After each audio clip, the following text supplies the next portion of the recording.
여러분 안녕하셨습니까? 양영태 TV의 양영태입니다. 오늘은 2021년 5월 17일 월요일입니다. 여러분 저 김명수 아십니까? 김명수 어디서 많이 들어보셨죠? 자기 부하인 판사를 갖다가 탄핵판에 집어던진, 탄핵을 시킨, 탄핵판에다 밀어넣은 아주 시대의 거물, 대한민국 사법부 수장 대법원장 김명수 어떻습니까? 오늘 조선일보 단독 보도로 난 기사가 상당히 눈을 끕니다. 김명수 아들 관사 찬스가 분양받은 아파트 20억이나 올랐다. 야, 관사에서 아들 부부가 살면서 말이죠. 그 분양받은 아파트. 대단합니다. 어떻게 보면 그럴 수 있다고 생각할지 몰라도 어떻게 보면이 아니고 아니 사법부 수장이 꼭 이렇게 해야 되는가라는 생각이 나는 대목입니다. 서울 강남의 한 아파트에 당첨된 상태에서 대법원장 공간에 들어가 살다가 관사 테크 논란이 한참 빚어졌던 김명수 대법원장의 아들 김모 판사 부부가 해당 아파트로 인해서 20억 원 정도의 시세 차익을 얻은 것으로 바로 5월 16일 5.16 날 전해졌습니다. 이 아파트는 김 판사의 재산 상황 고지 거부로 올 초에 김 대법원장의 재산 신고 현황에는 안 나오는 겁니다. 법조계에서는 김 대법원장 아들의 아파트가 어디인지 소문으로 다 돌았었고 법조인들은 관사 테크와 불공정 논란을 의식해서 감춘 것 아니겠냐 이렇게들 얘기를 하고 있다는 것입니다. 그러니까 조선일보가 취재를 딱 종합했습니다. 김 대법원장 아들 부부가 작년 4월 서울 서초구 잠원동 B아파트 41평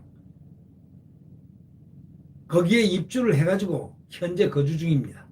한강공원하고 가까워가지고 지난해 가격이 아주 급등했다는 겁니다. 이 부부 아파트는 현재 시세가 37억에서 38억 원 정도로 형성돼 있다는 겁니다. 이들 부부가 낸 분양대금은 17억 3천만 원이었다는 겁니다. 김 대법원장 아들 부부는 김 대법원장이 취임한 2017년 9월에 B아파트 청약에 당첨이 됐다는 겁니다. 2017년 9월 대법원장으로 취임한 2017년 9월 B아파트 청약에 당첨됐습니다. 자, 두 사람 다 30대 초반일 때였을 겁니다. 이 두 부부니까 말이죠. 이들은 18년 2월 리모델링 공사가 막 끝난 대법원장 공간에 입주 딱 했습니다. 18년부터 2월에 이후에 1년 반 동안 공간에서 1년 반 공간에 살면서 서너 차례 B아파트 중도금을 다 치러냈습니다. 예. 그러다가 2019년 5, 6월쯤 이사를 나왔는데 그해 4월 세금으로 운영되는 공간의 대법원장 아들 부부가 공짜로 사는 건 적절치 않다는 언론 보도가 막 나가기 때문에 이사를 나온 겁니다. 19년 5, 6월 달에. 대법원장 가족의 공간 거주를 제한하는 규정은 없습니다. 아까도 제가 모두의 말씀을 드렸죠. 그러나 세간의 따가운 시선을 의식했던 것으로 보이죠. 네. 아들 부부가 본인들 돈과 대출금, 장인이 증여한 돈으로 분양대금 17억 원을 치른 것으로 알려졌습니다. 일선 판사들은 이렇게 얘기합니다. 아들 부부는 연끌을 해서 강남의 아파트를 분양받았고 아버지인 대법원장은 관사 제공으로 아빠 찬스와 관사 테크 찬스를 동시에 기회를 줬다. 이렇게 말을 하고 있습니다. 자, 올 3월 김 대법원장은 아들 부부 재산이 빠진 가운데 자신과 아내의 재산으로 11억 7천만 원을 신고해서 이제 아들 재산이 더 많아졌습니다. 아들은 차익만 해도 20억 원이 넘잖아요. 차익. 원래 액수 말고 차익, 집 말고 이 지금 차익, 자기가 들어간 돈하고 그 가격이 말이에요. 차익. 이를 두고도 법조인들은 뭐라고 그러는지 아십니까? 직계가족 재산 신고를 강제할 수는 없겠지만 김 대법원장 스스로도 떳떳이 못해가지고 그런 것 아니겠느냐 이렇게 말을 했습니다. 한 변호사는요 이렇게까지 얘기합니다. 김 대법원장 스스로도 떳떳하지 못해. 그런 건데 김 대법원장은 판사들에게 국민 눈높이 맞춰라 뭐 등등 자주 이렇게 강조하는데 그가 갓 30대 접어든 아들 부부가 강남 아파트 매입을 도운 방식은 국민 눈높이하고 가장 동떨어져 있는 눈높이다 하고 세게 비판합니다. 맞지 않습니까?